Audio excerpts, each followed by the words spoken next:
আজ তোদের একটা গল্প বলি শোন আজ। একদিন এক কুমির নদীর ধারে বসে রোদ পোহাচ্ছিল। হঠাৎ এক চালাক শিয়াল সেখান দিয়ে যাচ্ছিল। শিয়ালকে দেখে কুমির ভাবল, আহা, আজ যদি এই শিয়ালকে ধরে খেতে পারি তবে তো দারুণ হয়। কুমির মিষ্টি হেসে বলল, শিয়াল ভাই, নদীর ওপারে আজ মহাভোজ হবে। অনেক পিঠে, পায়েস আর মাছ মাংসের আয়োজন। তুমি যাবে না? শিয়াল খিদায় কাতর ছিল। খাবারের কথা শুনে তার জিভে জল এলো। কিন্তু চালাকি শিয়াল তাড়াতাড়ি বুঝে গেল যে কুমিরের ফন্দি ভালো নয়। সে মুচকি হেসে বলল,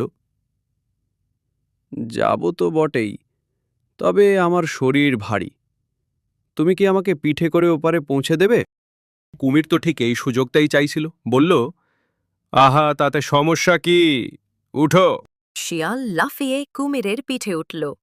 মাঝ নদীতে পৌঁছতেই কুমির হেসে উঠল, হা হা হা, এবার তোকে খাবো। শিয়াল ভয় পেয়ে গেল, কিন্তু হার মানল না। সাথে সাথেই বলল, খাবে তো খাও, কিন্তু আমার লিভার তো আমি গ্রামে রেখে এসেছি।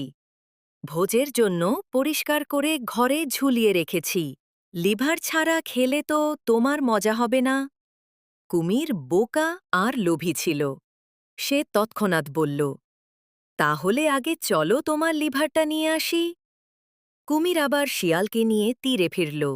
মাটিতে পা দিয়েই শিয়াল দৌড়ে পালাল আর দূর থেকে বলল, আহা কুমির ভাই, তুমি তো একেবারে বোকা। বলো দেখি, কেউ নিজের লিভার শরীরের বাইরে রাখে? কুমির দাঁত চেপে রইল, কিন্তু কিছুই করতে পারল না। আর শিয়াল তার বুদ্ধিতে বেঁচে গেল।